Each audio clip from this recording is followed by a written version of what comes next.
I went to visit a woman in our church this week who is doing okay, but she's had some medical things recently. And I wanted to just stop by and see her, just to spend some time. I brought her lunch. So I spent some time with Aunt Jo. She is not a stranger to you if you've been following me for any length of time. I interviewed her a few years ago on episode 172 of the podcast. So this is back before the podcast was video. You can only listen to it.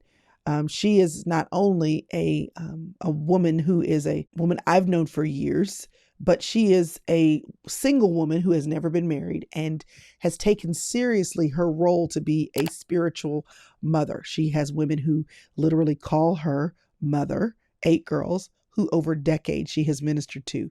The podcast is about that. When I interviewed her on episode 172. Today, though, I want to talk to you a little bit about what Aunt Jo and I talked about last week when I spent some time with her, because I think it will be a helpful reminder for you. So we talked about her life a little bit and kind of what was happening. She asked me about my children. She talked to me about, my family, my husband, my father, my siblings, my health. And then she said, well, I have a question for you. You're 52. Yes? I said, yes. She said, okay. What are you looking forward to in your life? What are your current dreams and goals? And I just laughed because I'm the planner girl, right? Like I have a whole planner that we have created that I use, that I'm looking forward to continuing to develop. It's a question I should easily be able to answer. But I laughed because the first things that came to my mind were my to-dos. They were my, yes, goals, but they were centered around work, centered around care of my body. They were centered around doing, not being, which I talk a lot about in my book, She's Still There. Now, I'm the planner girl. So I know what she's asking me, and I know what the answer should be. It should be, what do I want to do with this very one and precious life that I have? Like, what do you want? The first thing that came to my mind, though, was what do I have to do? What are the boxes that I'm trying to check? And so often, I think we forget the 2 parts of the question she asked me. She said, what are your dreams and goals? Because goals for many of us can be backwards engineered into the promotion that we want at work, or the schooling that we want to finish, or the weight that we want to lose, or the number that we want to see in the bank. But goals disconnected from dreams are doings and not beings. Dreams can be more of, what do I want to enjoy? What do I want to experience? What will make me glad I lived my life? And the 2 can be connected for sure. Your dreams can involve your goals, but often we think differently about dreams than we do of goals, because goals are things I'm trying to get to next year, next month, or next fall. And I laughed, and then I was convicted, because then I had to think. I know I've dreamed. I know I've thought about what would make my life the kind of life that I am glad I lived. I know what the exercise is. Every year when we have our retreat, we attach to it an extra day called the summit. And the summit is designed to give women the space they need to think about their lives. And so what I do is I'm a live group coach for the day. I spend time asking questions. We play music in the background so that women are able to get all in their feelings, and so that we are activating their openness, because music opens you up to really know what it is that the Holy Spirit is nudging you to do, or what in the depths of your soul you actually want to do. We set the atmosphere, and then I gently lead people through the process of thinking about their lives, because I know so often we don't take the time to do that. I understand what she was asking me, because I know what it is to say to a woman in a summit, think about the day you turn 80 And when you look back at your life, what you will want the view to be. That's one of the questions I ask. There's a set of questions I always have in front of me, but I am live learning and live thinking and live hearing, and the direction. No summit has ever been the same, because I lead with a list of questions, but I am then led, I believe, by the Spirit of God for what are the questions that this group needs to hear on this day. But the goal is to separate your check boxes from the flow of your heart. What does your soul long for? Psalm 37:4 says, and I'm reading from the King James, "Delight thyself also in the Lord, and he will give thee the desires of thine heart." Verse 5, "Commit thy way unto the Lord, trust also in him, and he shall bring it to pass." I want to change the version of the Bible just for fun, because I love reading in different versions because you just get a different flavor. So let me actually not read a different version. Let me read a paraphrase. "Get insurance with God and do a good deed. Settle down and stick to your last." That was verse 3. "Keep company with God and then get in on the best." That's verse 4. "Open up before God. Keep nothing back, because he'll do whatever needs to be done. He'll validate your life in the clear light of day and stamp you with approval at noon." I'm going to do one more opportunity to read and hear it in a different way. This is the New Living Translation. "Take delight in the Lord, and he will give you your heart's desires. Commit everything you do to the Lord. Trust him, and he will help you."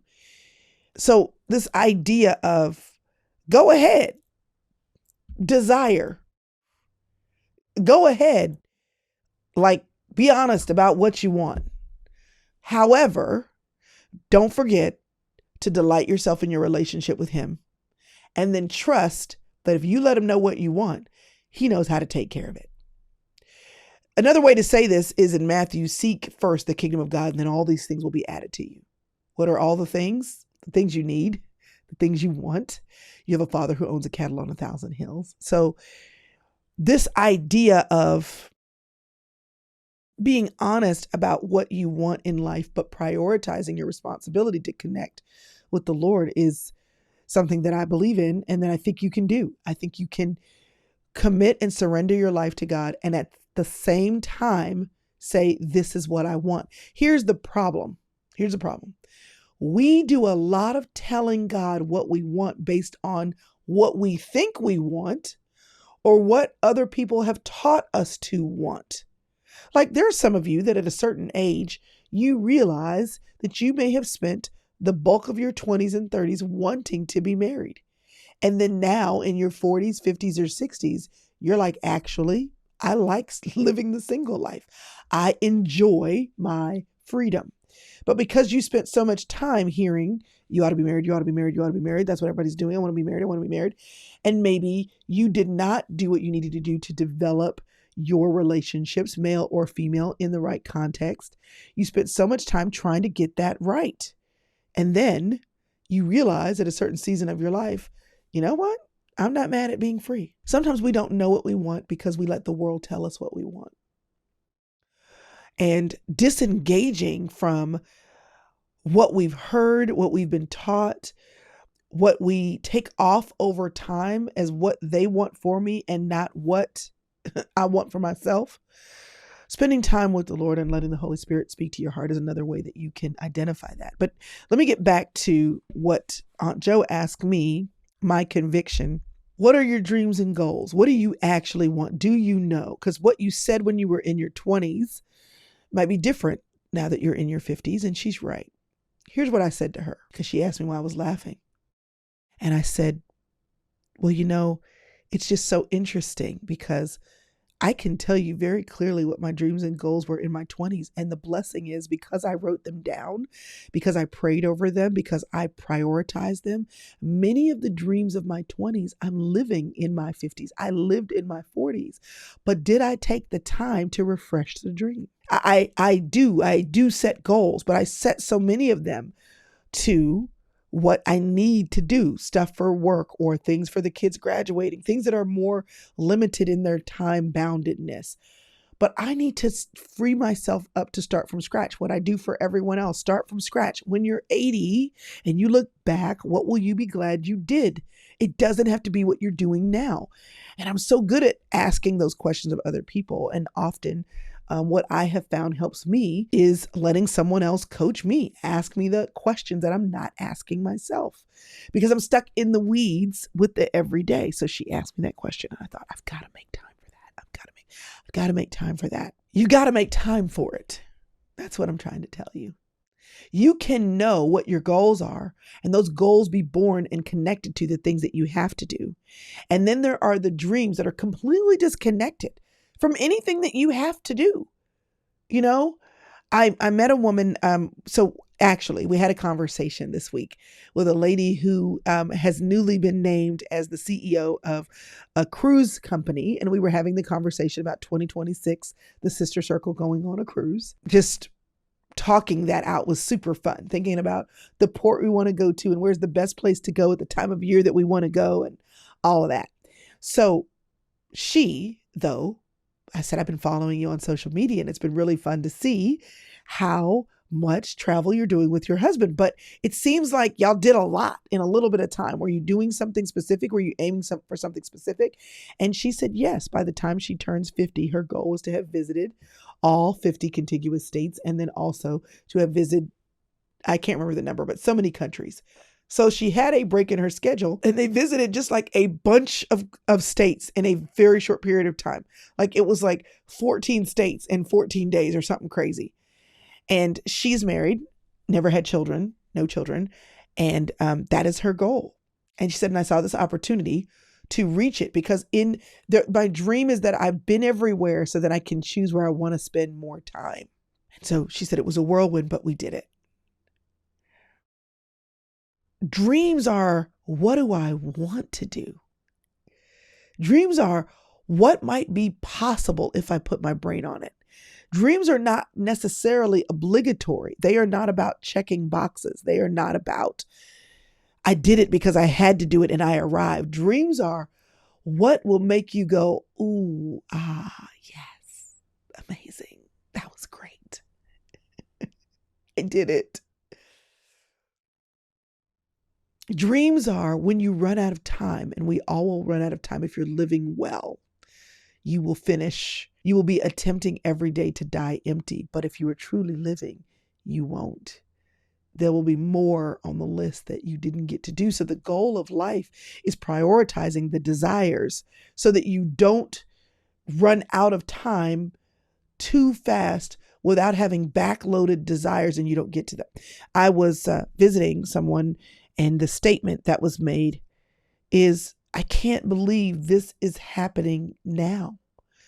Just when we retired. As my mother would say, you have to stop and smell the roses. There's got to be some good smell, some aroma, some scent, some fun, some foolery, some enjoyment that is not tied to waiting. You got to backwards engineer some of your desires into today. She said to me, you're 52. I hate that number. I mean, it's fine, but I hate that number because it is reality. My dad will be 75. He does not act like 75. I would say he's in a 50-year-old body at worst. A lot of energy. I am like him, a high energy person. I would say in my body, when I listen to what other people describe as their physical experiences, I would say I probably am feeling about 35. I just enjoy life. I have a lot of energy for life. And when I connect with some of my friends from high school or people from church that are my same age, sometimes I'm like, we are not living in the same season. So I do understand that by virtue of taking care of your body and maybe your own energy levels, that you get to determine in large part what your age feels like. But 52 is 52. We are on a clock. If the Lord gives me the amount of time that you that the average age that women live to, okay, then I might make it to my mid 70s, right? If like my parents and my grandparents, I have longevity of age, then I may make it to 80. Three of my grandparents died in their 90s. The youngest of my grandparents died at 80. So even if I go there, let's say I go there, I have 30 years left if I go at 80, 28 to be specific and exact. And of those 28, I know I won't live necessarily those 28 in the same body that I'm in today. So let's say same body, mostly same experience, I got until 70. Okay, so now we have 18 years. 18 years is the amount of time that I have to take my children from birth to graduation. And I can tell you from experience how long that goes.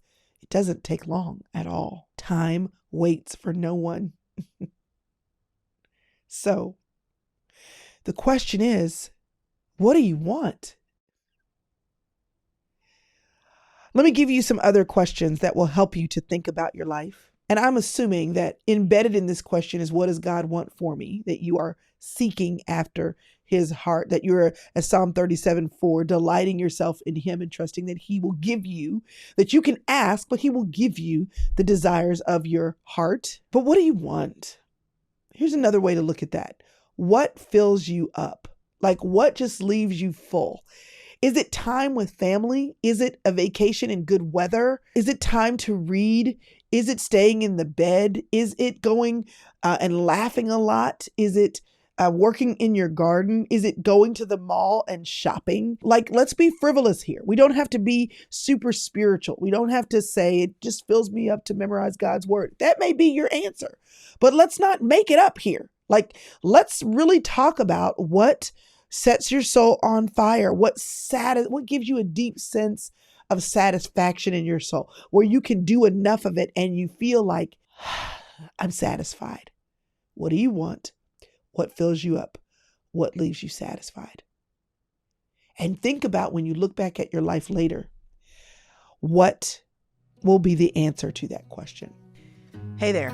Do you ever feel like life is just too much, that there's a lot of things to do, not enough time to do everything in? And also, when you have to prioritization, what's that? Do you want to live an intentional life and are struggling to figure out how to do that? Well, here's the deal. I want to help you. I'm a coach who has put together a planner to help you have the best of planning an intentional life, coupled with someone to help you do just that. My name is Chrystal Hurst, and this is the Full Circle Planner. I meet you at the beginning and the end of each year, at the beginning and end of each quarter, at the beginning and the end of each month, to make sure that you are paying attention to your life, focusing on what matters, and putting the important things in the right order. Because sometimes, y'all, it's not just about a to-do list, it's about doing things well.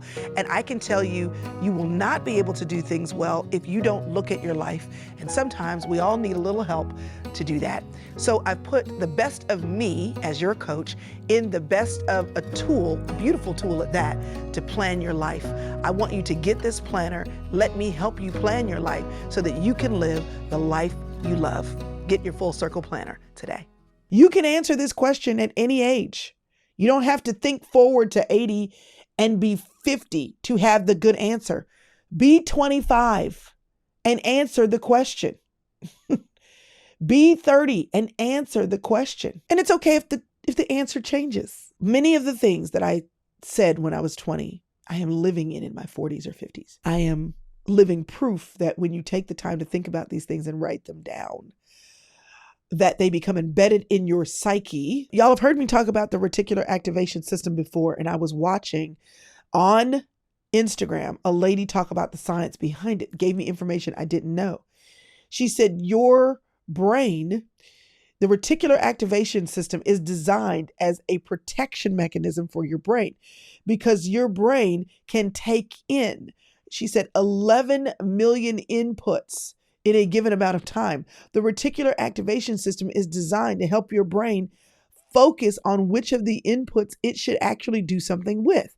So you can be driving down the road thinking about, I need a new car, but the minute you go and look at in my case, a cyber orange, yellow Bronco, then all of a sudden you see them everywhere on the road. Was I seeing them before? Yes. I drive. My brain was allowing the inputs to come in. And so my periphery was working overtime to make sure that when I would go through a stop sign, that I also checked to my right or to my left, that nobody going in a perpendicular direction was going to, was gonna run into me. But I didn't pay attention to whether it was a yellow Bronco or not until the day I decided to see the yellow Bronco. And then my reticular activation system said, let's help her out. There are 11 million things coming at her. A lot of those are the cars that are on the road, but she has told us she wants to see that. So filter that out.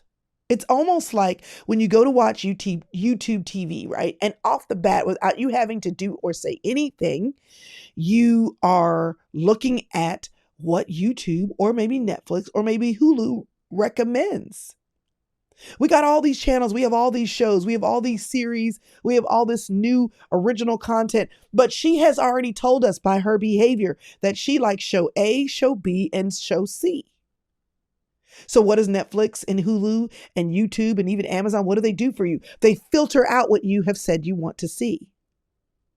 When you take the time to think about what you want in your life, you will start filtering out the things that are not what you want to see, because you will be able to hyper focus in the best way to the things that you actually want. And just like Netflix or YouTube, you may look at it and go, well, I didn't want that. But even identifying the things you do want make it possible and easier for you to identify the things you don't. Let me give you an example. If you want to filter out the good guys for the bad guys because you really want to get married and you're, on the dating apps and going to the mix and mingles at the singles ministry and letting people set you up on blind dates.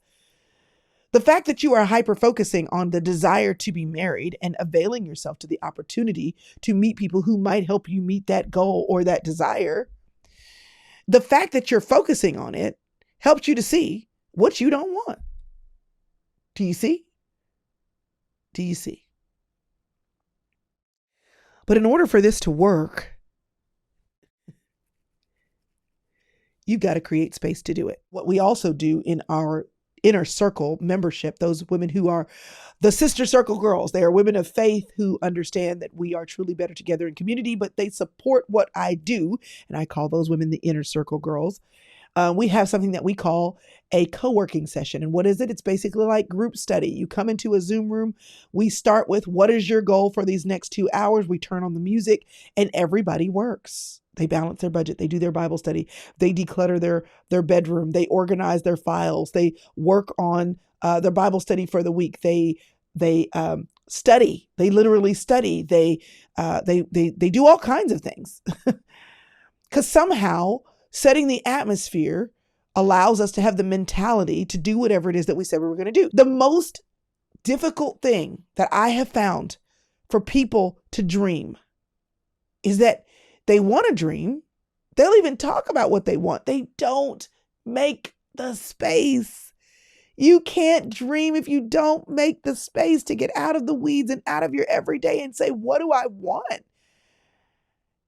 Sometimes when you were in college, you just would go to the library or you would go to a Starbucks or you would go into the commons area to study. Why? Because you can study in your room. You just needed a change of scenery. Somehow changing the scenery changed your mind. I'm here to tell you that sometimes you need to change the scenery. You need to get up a little earlier, go to bed a little later. I write well when I am at Starbucks. There's just enough noise, and there's a couple of other coffee shops I love in town. I work well when there's enough noise, enough indiscriminate noise for me not to be individually distracted by any one conversation. But there's enough noise to tell me I'm not by myself. And also, if I get hungry, there's something to take care of my physical needs so I can keep giving my energy to my mental need. I can do it at home. I can turn on music in my home. I can set a candle in my home. And that works too. But sometimes I just need to change the scenery. Often you need to change the scenery. So I want to encourage you, if you have not set desire in a while, if you have not that goals are bad, but goals, when we think about them, they're tied to, I have to have this amount of money in the bank. I have to finish this degree or make time for my class this week. I have to walk 3 times. because I want to be healthy and whole, and that's great, but maybe I want to lose weight. We tie even our goals to definitive things. Like, I want to get that promotion. Okay, but I'm asking you about your life. You may need to change the scenery or grab a friend and do it with them, like study hall, accountability, and say, okay, I want to get this promotion. Like, that's a goal. But why? What's the desire? Is the desire tied to, I want to have a fulfilling career and I want to be able to help people, or I want to be able to use my highest and best to manage a team? Is this just tied to my financial goals because I want to basically be able to enjoy a certain amount of vacation time with my children, with my husband, and I can't get the money or have that time if I don't get the promotion? Like, what is it tied to? The things that you're doing every day, what is it tied to? I want you to ask yourself, what is this tied to? So when I look at the inner circle girls who are regularly every month sharing their top 3 with me, and I see that LaMonica says, I want to rest on the Sabbath. What is that tied to? Is it tied to, I want to be obedient? Is it tied to, I need to, my body needs rest. I want to take care of my body. What is that tied to? When I see that Miss Sheila says, I want to exercise to keep my stress at a minimum. What is that tied to? Is it tied to living a stress-free life? Is it tied to health concerns? Is it tied to being obedient to God about taking care of her body? What is that tied to? Ashley, my friend Ashley, who went through coaching with me, and I know what this means, but when she says, I got to meet with a contractor for renovations for my rental property, somebody else on the surface may say, that's real estate. She's into real estate. I know that she is getting rental property together because she plans on providing housing for those who are less fortunate, because her dream is to be able to create a space for people to live like her when they were homeless or struggling or didn't have anywhere to go, and someone made space for her. She is doing this because a part of her life calling is creating a space for people to thrive when they are in transition. That's what that's called to. It's not about just getting a rental property ready. You got to ask yourself, what's the dream of my life that will satisfy me? When I am on death's door, my body won't allow me to do many of the things that I'm able to do in the past. What will make me feel good about my life? And Ashley is saying that I let my life count for something, that someone else was able to, in a season of difficulty, know that someone had made space for them. And me meeting with a contractor is not about the contractor or the rental property. It is about me making a difference in the world. Jamie Smith said, I got to complete my coaching reflection paper by 9/8. Okay, you're writing a paper. That means you're in school. What is the degree for? Why are you getting the degree? I know that the goal is to get the degree, but why? Why? You got to ask yourself, why? Why am I doing this? Who is this tied to? Who I want to be and what I want to do and what will satisfy me when I am on death's door? What will satisfy me when I don't want to move around as much as I did? So let me come back to my conversation with Aunt Jo. She made this statement, and this is why I want to talk to you about this today. I said, Aunt Jo, I know what you're telling me. I have a planner. I've talked to people about goals and thinking about your life and what is the future you want and what is the Holy Spirit going to be satisfied with and God going to hold you accountable for on the day of redemption. All of that. But I need to do a better job of doing that now for myself. I need to do it again. Dream, not goal set, but dream. And she said, well, you just seem like such an organized person. And I have to be honest, I am the opposite of you. I have never done any of that. God was so faithful just to move me along. He just always helped me with the next right step. I have no complaints. That's how God worked in my life, and I'm so grateful for that. But I do have to tell you, one of the regrets of my life is that I didn't cooperate more. I kind of just did whatever I had to do next, and he met me there. He was faithful to meet me there. But one of the regrets of my life is that I just didn't write it down. I didn't think about what he had put in my heart to the degree that I was going to write it down and make decisions based on that I didn't put my hand in his in a more intentional way to ask, if you put this desire in me, do you want me to just wait around until I have to change jobs or until I have to change churches? Or do you want me to just pursue what you've put in my heart? I wish I had asked myself this question. What do you want? That I had written it down, that I had cooperated more with him. Because God is at work in your life. There's no doubt about that. But he wants us to cooperate. And a part of cooperating is asking yourself the questions. What do you want? What's your desire? I know you have goals, but what will satisfy your soul about your life? And to detach that from the list of to-dos that you have for today and this week and this month. My question to you today is, what are your dreams?